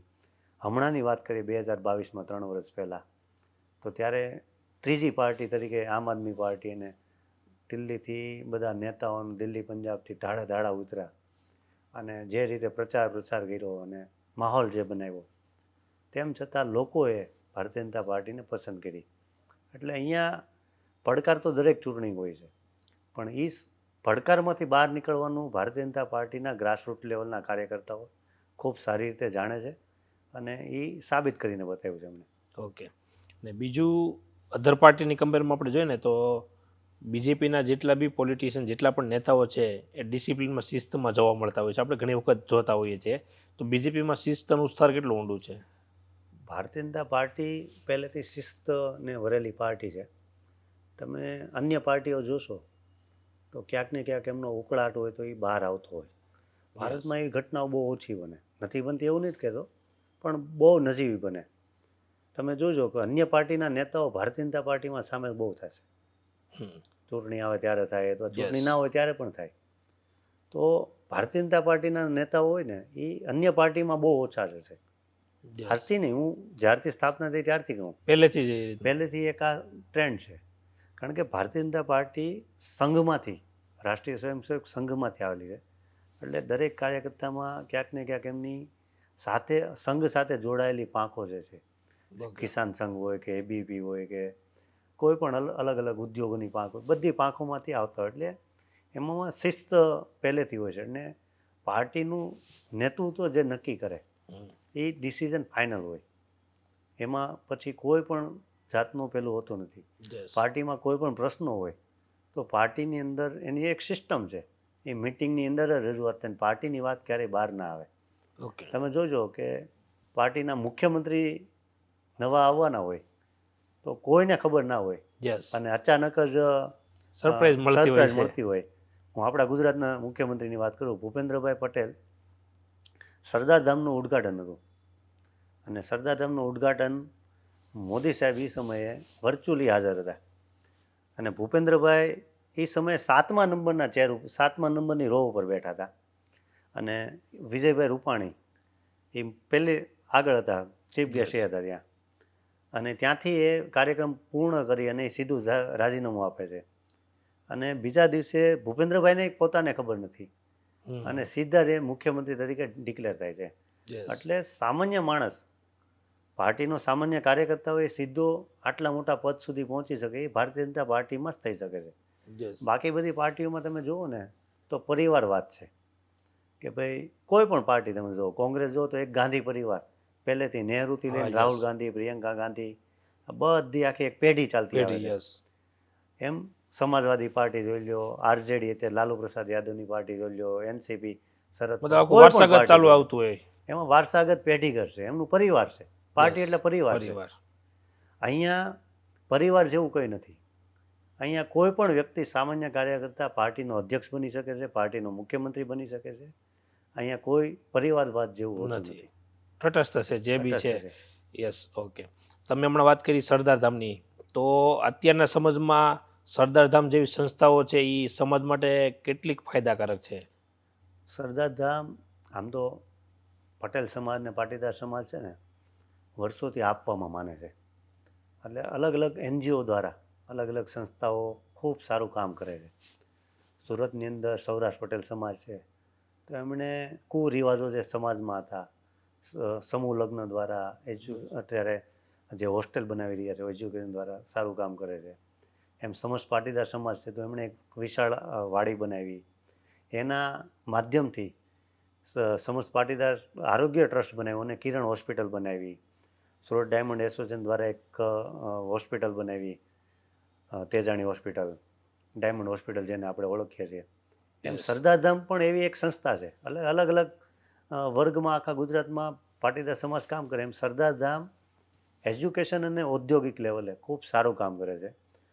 ગુજરાતના છોકરાઓ, પાટીદાર સમાજના છોકરાઓ સરકારની નોકરીઓમાં ક્યાંક ને ક્યાંક નહોતા જતા. કારણ કે કાં તો એ રત્ન કલાકાર કે કોઈ ટેક્સટાઇલના બિઝનેસમાં કે ક્યાંક જોબ કરીને પોતાનું ભરણ પોષણ કરે તો ખેતી કરે. પણ પાટીદાર સમાજનો દીકરો કે દીકરી એ સરકારની નોકરીમાં જાય ને સરકારનું પ્રતિનિધિત્વ કરે, એના માટે સરદારધામે ખૂબ સારી મુહિમ કરી. અને એમણે યુપીએસસી જીપીએસસીના સેન્ટર દ્વારા અત્યારે સરદારધામ દ્વારા ખૂબ મોટી સંખ્યામાં 4000થી વધારે વિદ્યાર્થીઓને સરકારની અંદર મોકલ્યા છે ક્લાસ વન Yes. અધિકારી તરીકે બનાવીને. એટલે ખૂબ સારું કામ કરે છે. અને આઈએસ અને આઈપીએસ આઈઆરએસ જેવા અધિકારીઓ પણ બનાવ્યા છે. યસ. એમ બીજું એમનું એક કામ છે કે ઔદ્યોગિક લેવલે એમને મોટા કરવા. ઓકે. તો સરદારધામમાં અત્યારે યુવાનોની ખૂબ મોટી આખા ગુજરાતમાં અને મુંબઈમાં અલગ અલગ વિંગ જે જીપીવીઓ ચાલે છે, એકબીજાને બિઝનેસ આપવાના, મદદરૂપ થવાનું. એટલે નાનો બિઝનેસ કરતો હોય એને મોટા બિઝનેસમેન સાથે કોન્ટેક્ટ કનેક્ટ કરવાનો. કરવાના. આ બધા કામમાં ખૂબ સારું કામ થાય છે. પછી વાઇબ્રન્ટ ગુજરાત જેવી જે સમિટ થાય છે એવી દર 2 વર્ષે સરદારધામ સમિટ કરે છે, global Patidar business summit. Okay. એનો હું કન્વીનર હતો, મને ખબર છે. 2018માં 2020માં ગાંધીનગર કરી, 22માં સુરતમાં અમે કરી. તો સુરતની અંદર 1000થી વધારે સ્ટોલ અને 7.5 લાખ લોકોથી વધારે લોકોએ વિઝિટ કરી. અને આટલી મોટી સમિટ ગુજરાતની અંદર ખૂબ મોટી સમિટ થઈ. એ પછી 2024માં રાજકોટમાં થઈ, 25માં હમણાં પાછી ગાંધીનગર રહી અને 26માં અમેરિકામાં થવાની છે. કે ગુજરાતના ઉદ્યોગો આ સમિટ જે કરીએ એમાં કોઈ જ્ઞાતિવાદ નથી રાખતું સરદારધામ. દરેક સમાજને સાથે રાખીને આ સમિટ કરીને 2026માં જે અમેરિકામાં કરવાના છે કે ગુજરાતના યુવાનો અમેરિકામાં પણ પોતાનો બિઝનેસ કરે, એક્સપોર્ટ Yes. કરે, એના માટેનું કામ કરવા જઈ રહી. ઓકે. આ સિવાય બીજી કોઈ સંસ્થા અથવા ઓર્ગેનાઇઝેશન સાથે તમે જોડાયા હોય અને તમારો કોઈ સ્પેશિયલ એવો કોઈ અનુભવ થયો હોય? હું સૌરાષ્ટ્ર પટેલ સમાજ સાથે સમૂહ લગ્નમાં વર્ષોથી જોડાયેલો, એમાં સેવા આપું. પછી આપણી સમસ્ત પાટીદાર સમાજ છે તો એમાં પણ હું વર્ષોથી જ્યારથી વાડી બની ત્યારથી હું એની સાથે સંકળાયેલો છું. અને હાલમાં એની અંદર એક અમે યોજના બનાવી છે, પાટીદાર પરિવાર સુરક્ષા કવચ. ઓકે. આ પાટીદાર પરિવાર સુરક્ષા કવચ એક એવી યોજના છે કે જે યોજના દ્વારા આપણા સમાજમાં કંઈક ને કંઈક ઘટતું હતું. મેં તમને અગાઉ વાત કરી એમ કે સમાજ સામાજિક લેવલે, આરોગ્ય લેવલે, શૈક્ષણિક લેવલે ખૂબ સારું કામ કરે છે. આપણે સારું કામ કર્યું છે અને એનું રિઝલ્ટ આવ્યું છે. તો ક્યાંક ને ક્યાંક ઘટતું હતું કે આપણા સમાજની અંદર 18થી 55 વર્ષની ઉંમરમાં કોઈ યુવાન નોકરી ધંધો કરતો હોય અને ઘરનો કમાવનાર વ્યક્તિ હોય, એનું જો અવસાન થાય તો એ ઘર ભાંગી ભાંગી પડે. પડે. કારણ કે એના છોકરાઓ નાના હોય, એમની પત્ની, એમના મા બાપ, આ ઘર ભાંગી પડે ને એવા સમયે એને ટેકો આપવા માટે ખૂબ ઓછા લોકો એમને મદદરૂપ થતા હોય. આવા સમયે સમસ્ત પાટીદાર સમાજ ટ્રસ્ટ દ્વારા આ યોજના આખી બનાવી, પાટીદાર પરિવાર સુરક્ષા કવચ. એ ખૂબ નજીવા પૈસા લઈ અને આ લોકોના ભરણ પોષણ માટે જ્યારે એમનું 18થી 55માં એમનું મૃત્યુ થાય છે, કોઈ પણ રીતે મૃત્યુ થાય, તો એવા સમયે એમને 10 લાખ રૂપિયા આપવા. આ 10 લાખ રૂપિયા એમનું 5 લાખ રૂપિયા મૃત્યુ થાય એટલે 2-3 દિવસમાં જ આપી દેવા. અને એમનું પાણી ઢોળવે જે 12માની વિધિ આવે એ 12માની વિધિ પહેલાં બીજા 5 લાખ, એટલે 10 લાખ રૂપિયા આપણે 12માની વિધિ પહેલાં આપી દેવા. એમને આપી દેવા. એવું અમે નક્કી કરીને આખી યોજના બનાવી છે અને ખૂબ સારો પ્રતિસાદ મળે છે. અત્યારે ખૂબ મોટી સંખ્યામાં લોકો એમાં જોડાય છે. અને આખી યોજના એનું બંધારણ બી એવું બનાવ્યું છે. અને આખી યોજના અમે ઓનલાઈન એપ્લિકેશન થ્રુ બનાવી છે. ઓકે. એક એપ્લિકેશનમાં જ એમણે ફોર્મ ભરવાનું, PPSK નામની એપ્લિકેશન ગૂગલ પ્લે સ્ટોરમાં અને એપલના એપ સ્ટોરમાં તમે જુઓ એટલે સીધી એપ્લિકેશન ડાઉનલોડ કરીને એ યોજના દ્વારા એમાં જોડાઈ શકે છે. અમે આખી એક ટીમ બનાવી, સુરક્ષા સારથીઓ, 100 સુરક્ષા સારથી, એમની નીચે 21, એટલે 2100 લોકોની ટીમ બનાવીને આખી યોજનાને અત્યારે સુરત પૂરતી અમે મર્યાદિત કરી. પણ ધીરે ધીરે આખા ગુજરાતની અંદર જેમ જેમ ટીમ બનશે એમ આખા ગુજરાતમાં આ યોજનાને લઈ જવાના છે. આ યોજના અમે લોન્ચ કરી એ પછી મને 4 થી 5 સમાજે ફોન કર્યો ઓકે. કે ભાઈ અમારે આ યોજના લોન્ચ કરવી છે. તો અમે એવું કીધું કે ભાઈ અમારું બંધારણ છે એ તમે બેક ટુ કોપી મારો, કારણ કે પાટીદાર સમાજ હંમેશા આપવામાં માગે છે. યસ. કોઈ પણ સમાજ એના સમાજમાં આવી યોજનાઓ લોન્ચ કરવા માગતો હોય ને એનો સમાજ આગળ વધવા માગતો હોય તો હંમેશા આપણે એમને સાથ આપવો જોઈએ, યસ. કારણ કે દરેક સમાજ આપણે એક સાથે છીએ. સાથે યસ. તો એવા સમયે અને આ યોજના ખૂબ મદદરૂપ છે. જ્યારે એ 10 લાખ રૂપિયા એ વ્યક્તિના હાથમાં આવશે, એ પરિવારના હાથમાં આવશે, ત્યારે એક પરિવારને એક ટેકો મળશે. હું તમને ઉદાહરણ આપું કે ઘણા એવા છોકરાઓ મા બાપ વગર, એટલે કોરોના સમયમાં એમના ફાધર અથવા એમના મધર ફાધર બંને માતા પિતા બંનેનું મૃત્યુ થાય, એવા સમયે એમને રાખવા માટે કોઈ ના હોય. ઘણાનું એક્સિડન્ટમાં મૃત્યુ થયું હોય, મા બાપનું મૃત્યુ થાય અને છોકરાઓ એમ જ રહે. તો એવા સમયે આ 10 લાખ રૂપિયા ક્યાંક ને ક્યાંક એમને મદદરૂપ થાય, એમને શિક્ષણમાં મદદરૂપ થાય, ક્યાંક ધંધા નોકરીમાં મદદરૂપ થાય. તો એમને કોઈકની પાસે હાથ ન લંબાવવો પડે એ પરિવારને, એના માટે ખૂબ સારી યોજના છે. ઓકે. બીજું કે તમે એટલી નાની ઉંમરમાં ઘણી બધી સંસ્થા સાથે જોડાયેલા છો, તો એક યુવાન તરીકે શું ભૂમિકા હોવી જોઈએ એમના સમાજ માટે, દેશ માટે? હું જ્યારે ભણતો ત્યારે મારી સાથે જે ભણતા મને ઘણા મિત્રો એવું કહેતા, હું રાજકારણમાં આમ થોડો રસ લેતો એટલે મને કહે તું આ બધું શું કામ કરે છે, નોકરી ધંધો કર, સારી રીતે પૈસા કમા. આપણે એ કંઈ જ કરે, આ દેશનું બધું એ કંઈ બધા આવું કરશે. એટલે મેં કીધું, ત્યારે મને એક વિચાર આવ્યો હતો. મેં સ્વામી વિવેકાનંદની પુસ્તક વાંચી, ચાણક્યની પુસ્તક વાંચી. મને વાંચવાનો બહુ શોખ. મેં 201 પુસ્તકો વાંચ્યા છે. મારી ઘરે પોતાની લાઇબ્રેરી છે.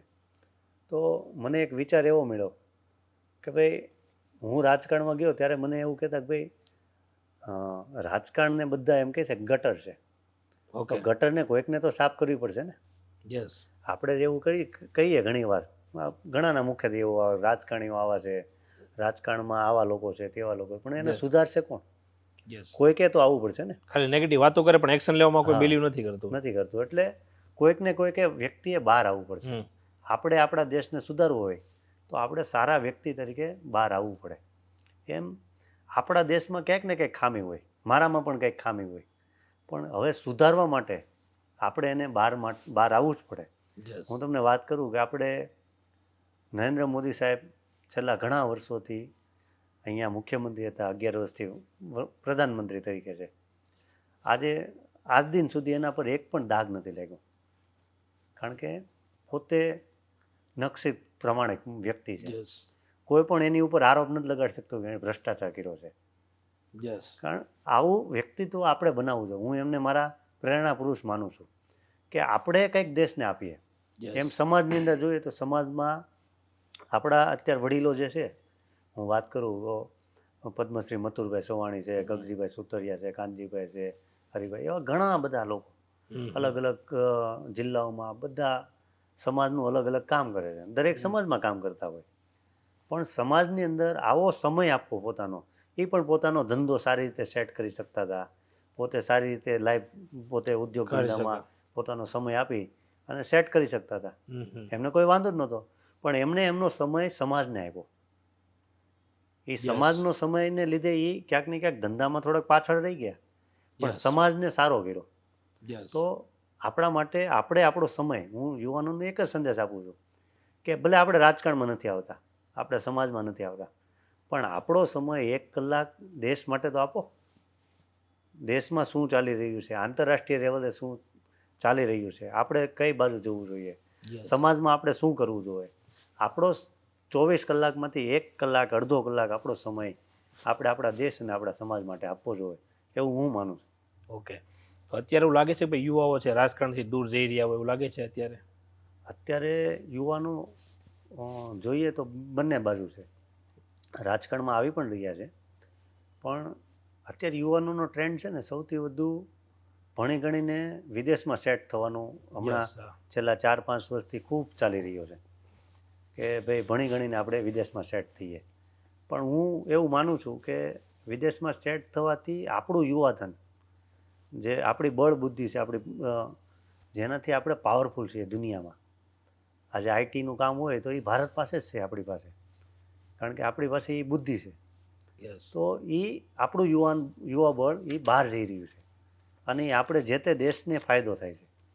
એટલે આપણું યુવા બળ અહીંયા જ રહેવું જોઈએ અને અહીંયા જ કંઈક ને કંઈક મદદરૂપ થવું જોઈએ.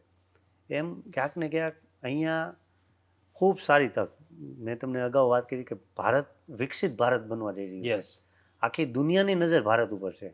ઓસ્ટ્રેલિયાના વડાપ્રધાન એમ કહેતા હોય નરેન્દ્ર મોદીને કે Modi is the boss. Boss એ મોદીને બોસ નથી કહેતા, યસ મોદી વડાપ્રધાન છે, પ્રધાનમંત્રીને બોસ કહે છે, પણ એ ભારતને પણ બોસ કહે બોસ છે કહે છે. કે ભારત અત્યારે વૈશ્વિક લેવલે અત્યારે લીડરશિપમાં પાવરફુલ છે. યસ આજે તમે જુઓ કે 2017 કોરોના પહેલાંના સમયમાં યમનની અંદર બહુ મોટી ત્યાં પરિસ્થિતિ ગંભીર બની, ત્યારે 26 દેશના લોકોને બહાર કાઢવાનું કામ ભારતે કર્યું, એમાં અમેરિકા પણ હતું. આજે એટલું શક્તિશાળી દેશ છે, એના લોકોને પણ ભારતે બહાર કાઢ્યું. યુક્રેન અને રશિયાનું યુદ્ધ ચાલતું હતું, તો યુક્રેનની અંદર એ બંનેનું યુદ્ધ ભારતે રોકાવી અને આપણા વિદ્યાર્થીઓને બહાર કાઢ્યા. ભારતનો ઝંડો લહેરાવી આપણા વિદ્યાર્થીઓ બહાર નીકળતા. તો એ સમયે પાકિસ્તાનના જે વિદ્યાર્થીઓ હતા એમણે પણ ભારતનો ઝંડો બતાવીને બહાર નીકળ્યા. તો ભારત એક વૈશ્વિક ગુરુ તરફ બનવા જઈ રહ્યું છે. આ એક ઉદાહરણ છે. આવા તો અનેક ઉદાહરણો છે. જે રીતે વૈશ્વિક લેવલે નરેન્દ્ર મોદી સાહેબને 17 થી 18 દેશોએ એમનું સર્વોચ્ચ સ્થાન, સર્વોચ્ચ પદક જે આપણે ભારત રત્ન ભારતમાં આપીએ છીએ, એમ એમના સર્વોચ્ચ પદકથી એમને નવાજવામાં આવ્યા છે. એ શા માટે નવાજવામાં આવ્યા? કે ભારતમાં કંઈક છે, એવું કંઈક પોટેન્શિયલ છે. એટલે યુવાનોને તો મારી એક જ વિનંતી છે કે ભાઈ ભારતની અંદર ખૂબ સારું કામ કરવા જેવું છે. આપણે ખૂબ સારી રીતે લાઈફ જીવી શકીએ છીએ. આપણો દેશ ફરીથી વૈશ્વિક ગુરુ બનવા જઈ રહ્યો છે. પહેલાં પણ ભારત વૈશ્વિક ગુરુ હતું. બહાર જેટલું ગયું છે એ ભારતમાંથી લૂંટીને જ ગયું છે. આપણે બધા જાણીએ છીએ, આપણે ભણવામાં પણ આવ્યું છે. એમ ફરીથી આપણે એ તરફ પાછા આપણે વૈશ્વિક ગુરુ બનવા જઈ રહ્યા છે આધુનિક યુગમાં. અને યુવાનોએ ખૂબ ભારતની સાથે રહી ભારતમાં કંઈક ને કંઈક ઓપોર્ચ્યુનિટી શોધવી જોઈએ એવું હું માનું છું. ઓકે, બીજું ચેમ્બર ઓફ કોમર્સની વાત કરું તમને, તમે એમની સાથે પણ જોડાયેલા છે, તો સૌપ્રથમ તો એ જણાવો કે ચેમ્બર ઓફ કોમર્સ છે શું અને કઈ રીતના વર્ક કરે છે અને એનો મુખ્ય ઉદ્દેશ્ય છે શું છે? ચેમ્બર ઓફ કોમર્સ જોઈએ ને તો આખી દુનિયાની અંદર ચેમ્બર ઓફ કોમર્સ હોય. ચેમ્બર એટલે એક ઉદ્યોગનું પ્રતિનિધિત્વ છે. જ્યારે ઉદ્યોગોના કંઈ પ્રશ્નો હોય છે, ઓકે, તો એ પ્રશ્નોને વાચા આપવા માટે, સરકાર સમક્ષ સુધી લઈ જવા માટે ચેમ્બર એક એવું માધ્યમ હોય છે કે સારી રીતે વાચા આપી શકે. સરકારને કોઈ નીતિ બનાવી છે, કોઈ પણ પોલિસી બનાવી છે, તો એ ઉદ્યોગ ગૃહોનો સંપર્ક કરે કે ભાઈ અમારે આ નીતિ બનાવી છે. જેમ કે હું તમને વાત કરું કે ગુજરાત સરકારે આઈટી પોલિસી નક્કી કરી, તો આઈટી પોલિસી બહાર પાડી. એ આઈટી પોલિસી માટે આપણું જે south Gujarat innovation and technology council છે એમને પૂછવામાં આવ્યું કે ભાઈ આઈટી પોલિસી માટે કયા કયા મુદ્દા હોવા જોઈએ, શું શું કરી શકાય. તો આપણે ઇનપુટ આપ્યા, એ પ્રમાણે આઈટી પોલિસી બનાવવામાં આવી. એવી સરકાર ટેક્સટાઇલ પોલિસી બનાવી તો એ ચેમ્બરને પૂછે. ડાયમંડ માટે પોલિસી, કોઈ પણ પોલિસી હોય તો એ સરકાર ક્યાંક ને ક્યાંક ચેમ્બરનો ઉપયોગ કરે અને ચેમ્બરના માધ્યમથી એકબીજાના નેટવર્કિંગ થાય. બિઝનેસ, જેમ કે હું અત્યારે બિઝનેસ કરતો હોઉં, મારો ટેક્સટાઇલનો બિઝનેસ હોય, તો ટેક્સટાઇલના બિઝનેસને મારે વિશ્વના બીજા દેશમાં મારે એક્સપોર્ટ કરવું છે, તો ત્યાંના ચેમ્બર સાથે આપણું ચેમ્બર કોન્ટેક કરીને એકબીજાના બિઝનેસમાં મદદરૂપ થાય એવું પણ થઈ શકે. ઘણા બધા ડેલિગેશનો બહાર જતા હોય, એક્ઝિબિશનો થતા હોય, એવા સમયે આપણને ઉદ્યોગમાં ખૂબ સારી મદદરૂપ થાય. એમાં ચેમ્બરનો ખૂબ મહત્ત્વનો ફાળો. ઓકે, આનાથી જે નવા નવા સ્ટાર્ટઅપ ચાલુ થાય છે એને વૈશ્વિક લેવલે કેટલીક શું કે પ્રોત્સાહન અથવા કેટલુંક સ્ટાર્ટિંગ બુસ્ટિંગ મળી શકે છે? સ્ટાર્ટઅપમાં સરકાર તો મદદરૂપ એની રીતે થાય છે, પણ ચેમ્બર ખૂબ સારી રીતે, જેમ કે કોઈનું નાનું સ્ટાર્ટઅપ છે, ઓકે, એને ફંડિંગમાં ક્યાંક ને ક્યાંક ઇસ્યુ આવતો હોય, એવા સમયે ચેમ્બરની અંદર મોટા ઉદ્યોગપતિઓ ખૂબ જોડાયેલા હોય. આ મોટા ઉદ્યોગપતિઓને ક્યાંક ને ક્યાંક ઇન્વેસ્ટ કરવા હોય, તો એ બંને વચ્ચે મીડિયેટર બની અને સ્ટાર્ટઅપમાં રોકાણ કરાવી એના સ્ટાર્ટઅપને સારી રીતે આગળ વધારી શકાય. એવા ખૂબ મોટા ઉદાહરણ છે. એમાં સારા સારા ઉદ્યોગપતિઓ પોતાના આવા સ્ટાર્ટઅપની અંદર રોકાણ કરી અને આ ચેમ્બર દ્વારા મદદરૂપ થઈ છે. અત્યારે ખાસ કરીને ઇન્ડિયન પોલિટિક્સની વાત કરું ને તો આપણે જનરલી જોઈએ છે કે ભાઈ અધર કન્ટ્રીની કમ્પેરમાં ઇન્ડિયામાં જે મતદાન થાય છે એની જે ટકાવારી છે સરેરાશ અધર કન્ટ્રીની કમ્પેરમાં ઓછી હોય છે, તો આના પાછળનું મુખ્ય કારણ શું છે? મતદાનમાં ક્યાંક ને ક્યાંક અત્યાર સુધી ઇલેક્શન કમિશનમાં મતદારોમાં બહુ શિફ્ટિંગમાં ને એવા બધામાં પ્રોબ્લેમ હતા. ઘણા જૂના નામો ને એમાં ઘણા બધા પ્રોબ્લેમ હતા. બીજું લોકોની માનસિકતા કે ભાઈ હું મત આપીને શું ફરક પડવાનો, યસ, એક લોકોની એક માનસિકતા છે. જે રીતે હું તમને એક ઉદાહરણ આપું કે ઓસ્ટ્રેલિયા કે ન્યૂઝીલેન્ડ કોઈ એવો દેશ છે કે જ્યાં મતદાન હોય, જે તે સમયે એનું મતદાન હોય, આખી દુનિયામાંથી એના મતદારો બધા એના દેશમાં ઇલેક્શન સમય આવી ઇલેક્શન જાય. સમય આવી જાય અને મતદાન કરે. કોઈક એવું કારણ હોય તો કારણ એને લેખિતમાં આપવાનું એવો નિયમ છે. એમ ભારતમાં ફરજિયાત મતદાન નથી, કારણ કે આપણે લોકશાહીનો દેશ છે.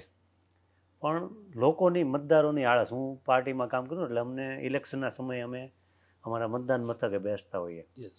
પછી જે તે બૂથ હોય એમાં અમે બૂથમાં નીકળીએ કે ભાઈ હાલો મતદાન કોનું બાકી છે બહાર કાઢીએ. તો ઘણીવાર એવા સમય મળે કે ભાઈ અમારે શું મતદાન કરીને કરવું, પછી તમે જીતેલા જ છો Yes. એવા આપણને જવાબ આપે. એટલે મત નહીં આપવા આવવું.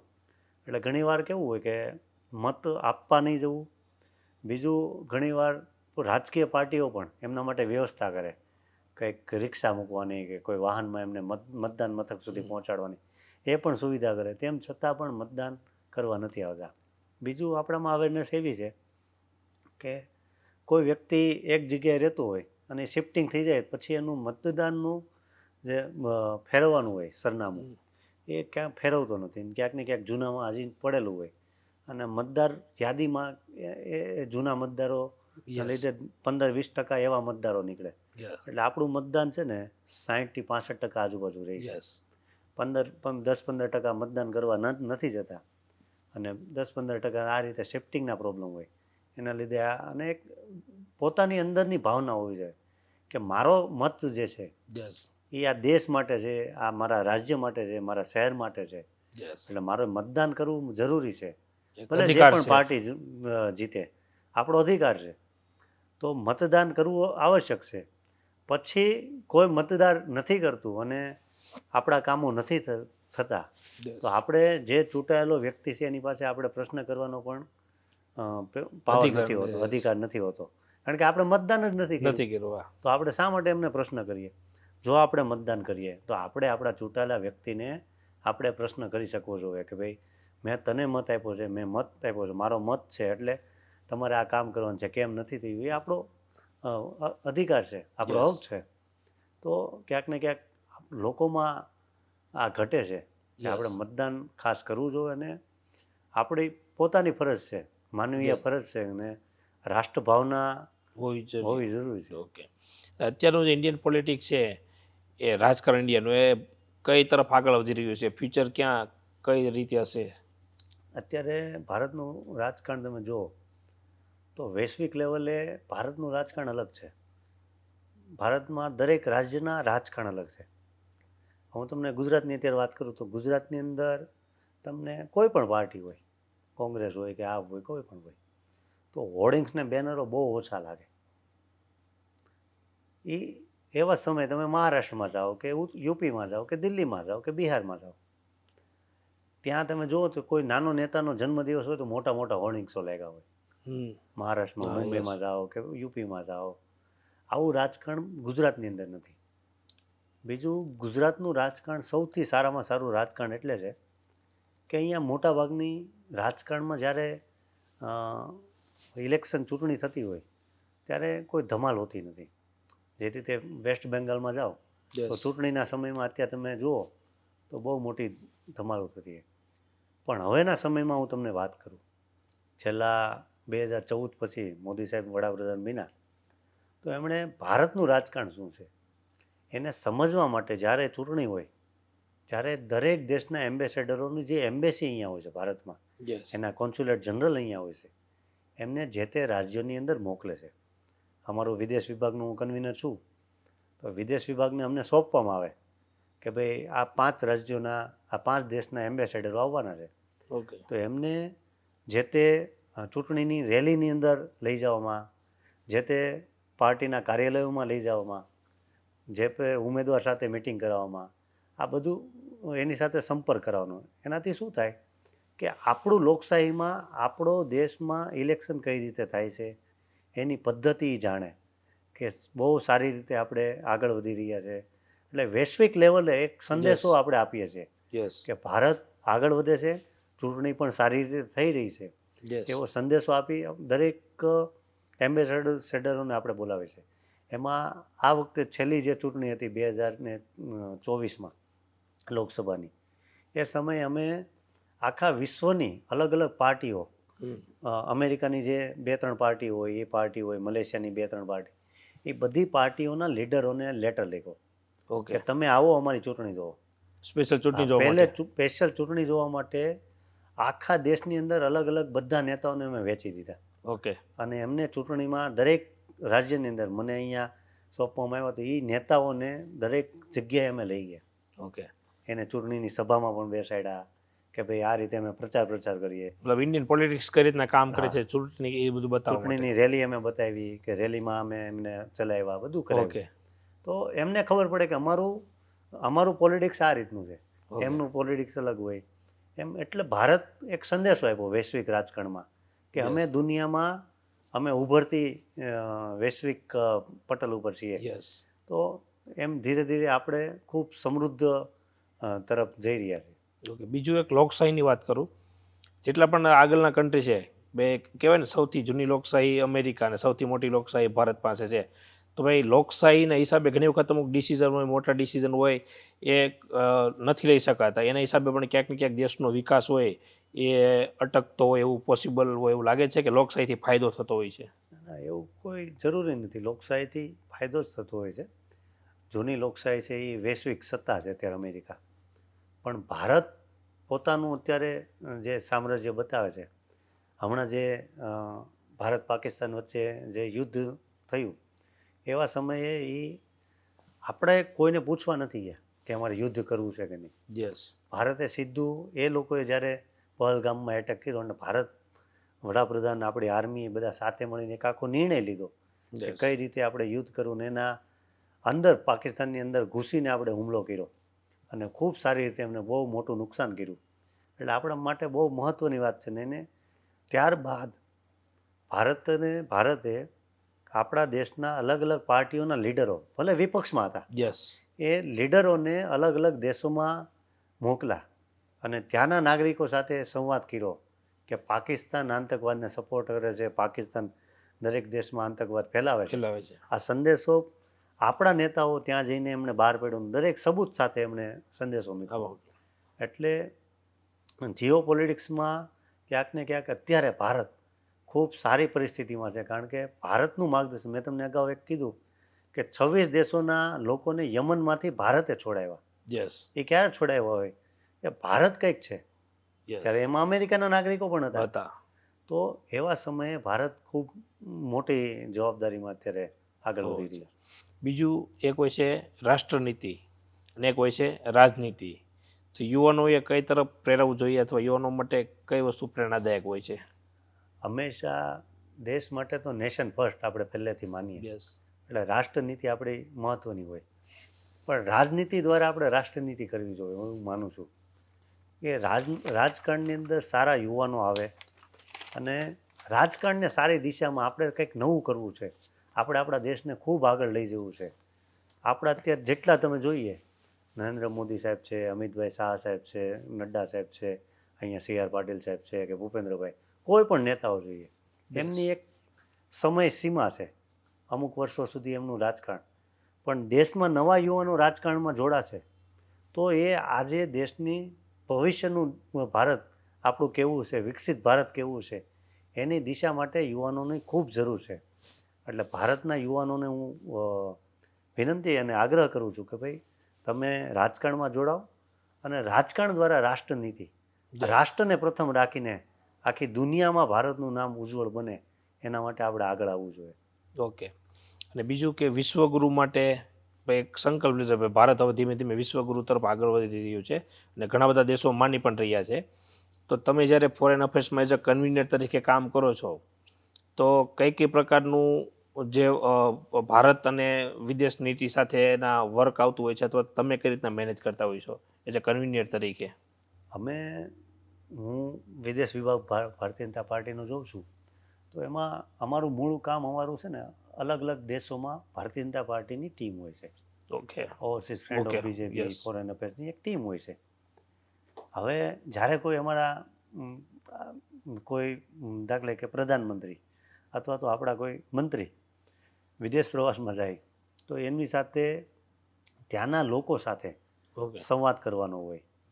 બીજું વિદેશોમાં કોઈક પ્રશ્નો હોય, જેમ કે વિદ્યાર્થીઓના નાના મોટા પ્રશ્નો હોય છે, ત્યાં કોઈક ત્યાંના રેસિડેન્શિયલ આપણા કોઈ ઇન્ડિયન હોય તો એમના કોઈ પ્રશ્નો હોય છે, તો એવા સમયે ભારત સરકાર એમને મદદરૂપ થાય. દરેક રાજ્યની અંદર NRI ડિવિઝન હોય. ઓકે. હવે ઘણા બધા NRI એવા છે જેમનું ગુજરાતની અંદર પોતાની જમીન હોય, એટલે મહેસૂલના પ્રશ્નો પોતાના હોય, ક્યાંક મિલકતોના પ્રશ્નો હોય નાના મોટા. એવા પ્રશ્નોની અંદર NRI ડિવિઝન, આપણું અહીંયા NRG ડિવિઝન મદદરૂપ થાય એના માટે ક્યાંક ને ક્યાંક મીડિયેટરનું કામ કરે. બીજું, અત્યાર સુધી વિદેશ વિભાગ, ભારતનું જે વિદેશ મંત્રાલય છે એનો રોલ એવો હતો કે એમ્બેસેડર, જે તે દેશમાં એમ્બેસેડર હોય. પણ 2014 પછી એક એવું કરવામાં આવ્યું કે ભાઈ ભારતનો અહીંયાનો યુવાન છે એ ઉદ્યોગ, નાનો મોટો ઉદ્યોગ ધંધા કરે છે, એને કોઈ બીજા દેશની અંદર ઉદ્યોગ ધંધા કરવા છે તો ત્યાંની આપણી ભારતની એમ્બેસી એમને મદદરૂપ થાય. ત્યાંનું આપણું કોમર્શિયલ ડિવિઝન છે એ એમને ત્યાંના ઉદ્યોગ ગૃહો સાથે એમનો મદદરૂપ કરાવી શકે. આપણે કોઈ કંપનીનો કોન્ટેક્ટ કરવો છે તો આપણે આપણી એમ્બેસીને કોન્ટેક્ટ કરી, એમને ઈમેલ કરી આપણે એમનો સંપર્ક સારી રીતે કરી શકીએ. એમાં કોઈની ભલામણની કોઈની જરૂર નથી પડતી. બહુ સારી રીતે એમાં આપણું ઉદ્યોગ ગૃહ કામ કરે છે. કોઈ એસોસિએશન કે કોઈ ચેમ્બર ઓફ કોમર્સ હોય, એને કોઈ દેશમાં ડેલિગેશન લઈ જવું છે તો ત્યાંની આપણી એમ્બેસી એમને ખૂબ સારી મદદરૂપ થાય. ડેલિગેશનને અલગ અલગ ઇન્ડસ્ટ્રીયલ વિઝિટ, ત્યાંના ચેમ્બર સાથે મુલાકાત, ત્યાંના મિનિસ્ટ્રી ઓફ કોમર્સ સાથે મુલાકાત, આ બધું કામ વિદેશ મંત્રાલય કરે. અને ભારતમાં અત્યારે જે અમારું વિભાગ છે, અમે ખાસ કરીને આપણી વિદેશ નીતિ છે, આવા જે પ્રશ્નો છે એ અમે લોકો સુધી લઈ જઈએ છીએ. ઓકે. કે ભાઈ ઉદ્યોગોને કંઈક મદદરૂપ જોઈએ છે, કોઈ વિદ્યાર્થીને કંઈક હેલ્પની જરૂર છે તો એવા સમયે અમે મદદરૂપ થઈએ છીએ. ઓકે. કોઈકને ઘણીવાર એવું થયું હોય કે ત્યાં મેડિકલના ઇસ્યુ આવ્યા હોય, વિઝાના પ્રોબ્લેમ આવ્યો હોય, યસ. ઘણાની મશીનરી બહારથી આવતી હોય અને વિઝાના પ્રોબ્લેમ આવ્યા હોય, એવા સમયે ક્યાંક ને ક્યાંક મદદરૂપ થતા હોઈએ. ઓકે. એટલે એમાં અમારો રોલ હોય છે. ઓકે. લાસ્ટ એક સવાલ, શું હવે એવું લાગે છે કે ગુજરાતના રાજકારણમાં કોંગ્રેસ છે એ ફરીવાર પુનર્જીવિત થઈ શકે એવું? અત્યાર સુધી ઘણા સમયથી, આમ તો 30 વર્ષથી કોંગ્રેસ ગુજરાતમાંથી નામો નિશાન એમનું મીટી ગયું છે. એનું કારણ જ ખુદ કોંગ્રેસ છે.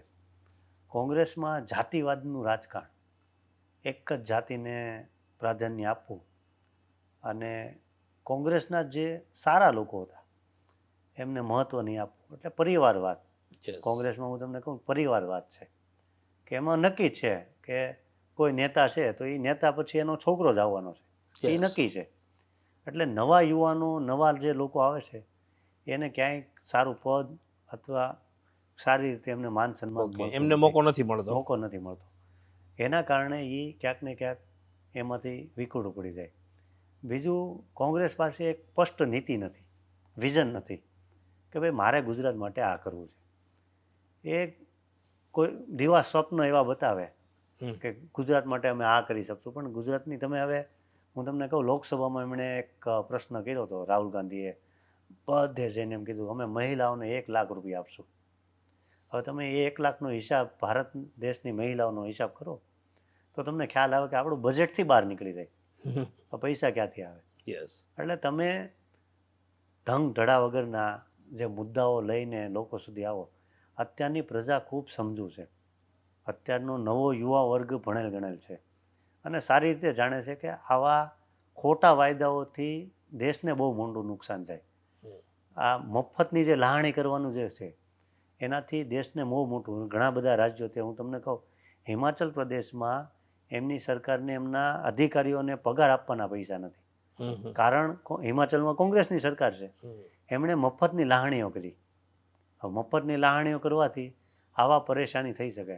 એટલે બજેટને ધ્યાનમાં રાખીને દેશ અને રાજ્ય કઈ રીતે વિકાસ થાય એના માટેના પ્રયત્નો કરવા જોઈએ. બીજું, કોંગ્રેસમાં એવું છે કે પહેલાં અત્યારનું હું તમને ઉદાહરણ આપું કે દિલ્હીમાં કોંગ્રેસ આમ આદમી પાર્ટીની સરકાર હતી, તો એણે આમ આદમી પાર્ટી સાથે એમનો વિરોધ હતો, એમની સરકાર ગઈ અને આમ આદમી પાર્ટીની તો એમની યાર ગઠબંધન કરી સરકાર બનાવી ત્યાં. યસ, પાછા એ ગુજરાતમાં આવ્યા, ગુજરાતમાં એમની યાર સરકાર બનાવી, પાછા વિખૂટા પડ્યા, પાછા ભેગા થાય.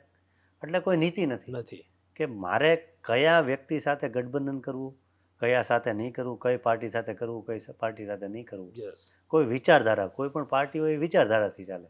યસ, એટલે એનામાં વિચારધારાનો ક્યાંક ને ક્યાંક અભાવ છે અને નેતૃત્વનો અભાવ છે. પરિવારવાદથી એ બહાર આવશે, કારણ કે હવે એમને એક જ પપ્પુ રાહુલ Yes. ગાંધી એમને જે નેતા માને છે જેનામાં કંઈ છે જ નહીં. યસ, જે 60 વર્ષે પોતાને યુવાન માનતો હોય તો એ એનામાં કંઈ છે નહીં. અત્યાર સુધીમાં 90 ઇલેક્શન હારી છે, તો એ નેતૃત્વનો અભાવ છે.